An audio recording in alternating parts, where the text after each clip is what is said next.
heard my colleagues say that we need to learn critical race theory so as to better unify. And I don't think that really reflects a reading of John O. Callamore and Bell Hooks and people who don't present critical race theory as a unifying ideology. Critical race theory is an explicit critique of the civil rights movement. It is a critique of Martin Luther King saying that people write in the principal text of critical race theory that the civil rights movement got it wrong because the civil rights movement sought to have us come together as a nation and live in one country. So this is a separatist ideology. And I want to make clear, we're not trying to limit people's reading or understanding of things. Do that on your own time. But when it comes to the United States military, we should not be teaching people that immutable traits like their race define their destiny. And while there will be further debate on critical race theory and whether or not we should have it at all, I want to get back to the substance of this amendment, which is merely a report on how much we're doing it and what it costs. And the reason that report is so essential is because we have observed in armed services where the top brass sometimes truly doesn't know that some of this pedagogy is ongoing. I had to hold up the What is White Privilege book that was being used at DODOA. And I thank Chairman Banks for consistently bringing in people so that we could confront them with the critical race theory and the odd divisive ideologies that were being presented to our military. So I think you can support critical race theory, though I don't, and still vote for this amendment because it's merely reflecting how much of it is going on. And then if people want to defend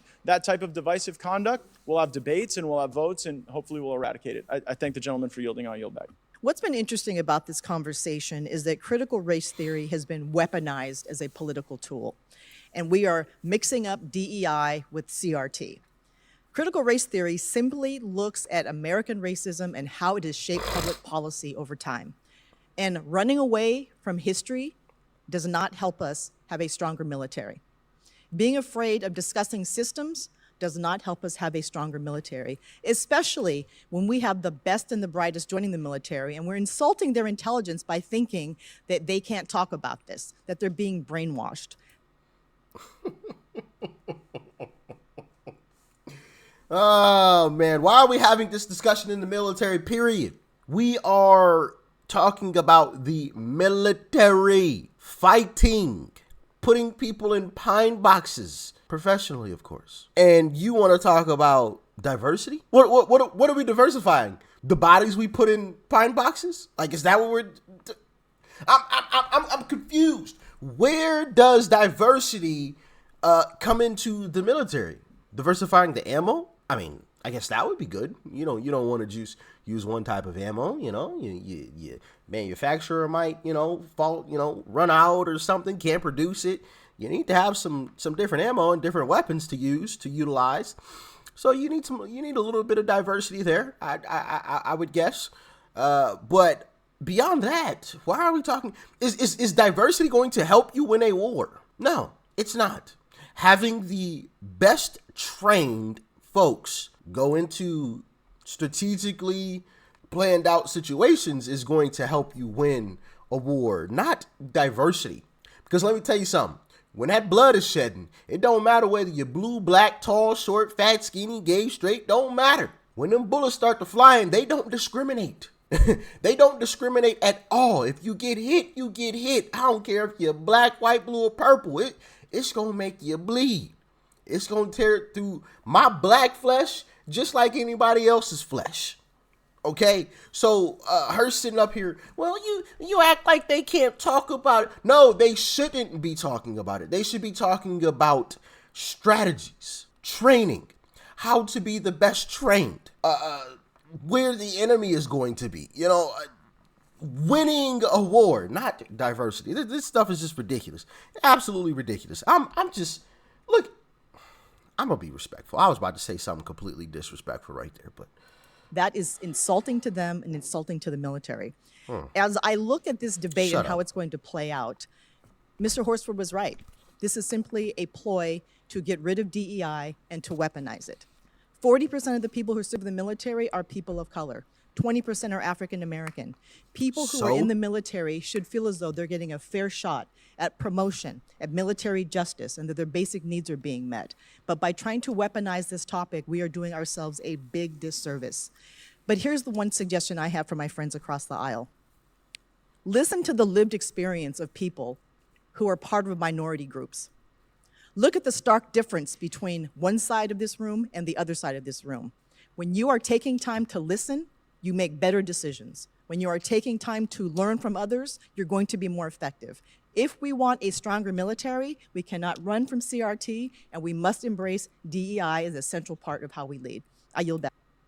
No, we shouldn't embrace that. And according to her, they should listen to me because I'm a minority. So, no, not at all. We should be talking about military strategies and the best possible training to win any type of war or situation that our military men and women are in, because DEI isn't going to help them survive on the battlefield. Them knowing about, hey, I have 5 black brothers on the squad with me and 10 Indian brothers out here with me and 5 Hispanic brothers out here with me isn't going to help them win a battle. It is not. It's not. Knowing bullet trajectory is going to, though. Knowing the positioning of the enemy is going to, though. Knowing how to, I guess that would be bullet trajectory, knowing how to calculate the wind and, the gravity and all of that, so your bullet actually hits what you're aiming at, because depending on the distance, you can't aim directly at your target. You have to aim above your target because the bullet's going to drop. The wind's blowing, so you might have to aim a little to the left because the wind's blowing to the right. That's going to help you win, not diversity. What are we talking about here? Stop it with the nonsense. And according to her, you should listen to me because I'm a minority. You're welcome. Back, sir. Gentlelady yields back. Chair now recognizes a gentlelady from Michigan, Ms. McLean. Here we go again. One comment. She from I agree Michigan. with you. We should listen and we should learn. That's why I don't know why we're afraid of doing a report. To listen and to learn. But again, let's not let the facts get in the way of a good story. And with that, I yield my time to Mr. Gates. The gentlelady who spoke on the other side of the aisle said that critical race theory had been politically weaponized. And I could not agree more. It has been politically weaponized by the left against people when you explain as the central premise of critical race theory that people are captive to their immutable traits. And to suggest that it is insulting to the military to not subject this to this. No, what's insulting to the military is to sit people down and tell them that by virtue of their skin color, they are inherently oppressed or an oppressor, and that is inescapable. That is considerably more offensive than an amendment to talk about whether or not this is the right and just thing for the Department of Defense to be engaged in. I would further observe that the way critical race theory is presented is not like an understanding of history. That would still be fully allowed under any of the amendments that are being considered today. It's just that we don't tell people that they are locked in to this future because it's fundamentally un-American. And to my colleagues' questions about whether or not I intend to use this hearing to go after the diversity, equity, and inclusion initiatives and the critical race theory in the military, the answer to that question is unequivocally yes. We will spend as many hours as it takes to de-wokeify this military, and it's not an effort to dominate the time. Like the criticism that because I've offered these amendments, we're dominating the time of the House Armed Services Committee is so stark when laid in contrast to the time that is dominated in training that we're simply trying to learn about to push ideas and ideologies that are radical and un-American. And so, yeah, we're going to be going after DEI, and we're going to be going after critical race theory, and I think that's what our military deserves. And it's not divisive for us to do that. What was divisive was to use prior National Defense Authorizations Acts to establish these programs. Like in all of these hearings where we drag the top brass of the military in and ask them questions, like the easiest response for any of them to us when we point out these bad things that they're doing is to say, look, you all demanded it in National Defense Authorization Acts. You told us we had to have a 5-year plan. So I view this not as a wedge issue, not as divisive, but as remedial. We have to go and remediate the bad things that have happened as a consequence of this embrace of radical gender ideology and radical race ideology. A point my colleague Mr. Waltz always makes in these discussions. Republicans don't obsess about these things because we're so eager to chat about them. These things get brought to us by our constituents and by people who are wearing the uniform. I am struck by one particular case in my district where a majority-minority unit had their leadership come to me and say the most dangerous thing they had to deal with at times in terms of mental health and unit cohesion wasn't the adversary, it was the stand down ordered by Secretary Austin. Because then you had people who the whole premise of their training was that they had a common experience. They had gone through something together. They were a unified collective force. And then when these people get told, oh, well, you know, your teammate over here is so different and we have to obsess about those differences rather than our commonality, they get frustrated with that. And they bring those materials to us. And one reason a report is so necessary is because even when we had General Milley here before us, and Mr. Waltz asked him questions about some of this pedagogy and training that was going on, he said it doesn't exist. Totally a fiction. We were imagining these things. It was a critical race theory mirage that we had observed. And of course, Mr. Waltz brought the receipts and showed these generals over and over again the materials that our constituents bring to us to fight for them. And that is what we intend to do, and that is what this series of amendments will accomplish. I thank the gentlelady for yielding, and I yield back. Bam. A majority-minority unit was complaining about this DEI stuff. We're concerned about winning a battle. These bullets are flying at us, and you guys are talking to us about diversity? That's what you want to talk to us about? Talk to me about how to locate the enemy. Okay, if I hear the sound, the firing of a weapon, right? If I hear that and then I hear a zing 3 seconds later, okay, that means the enemy is approximately, teach me how to calculate distance, you know, when I hear certain sounds. Teach me how to calculate the trajectory of my bullet so when I fire this thing, I can make sure that I hit the, you know, I almost cursed. Teach me that. How about we spend more time on that? Huh? How about that? I mean, goodness gracious, I just don't. They're going to get people killed. I mean, bottom line, they are going to get people killed. I mean, there's just no other way to put it.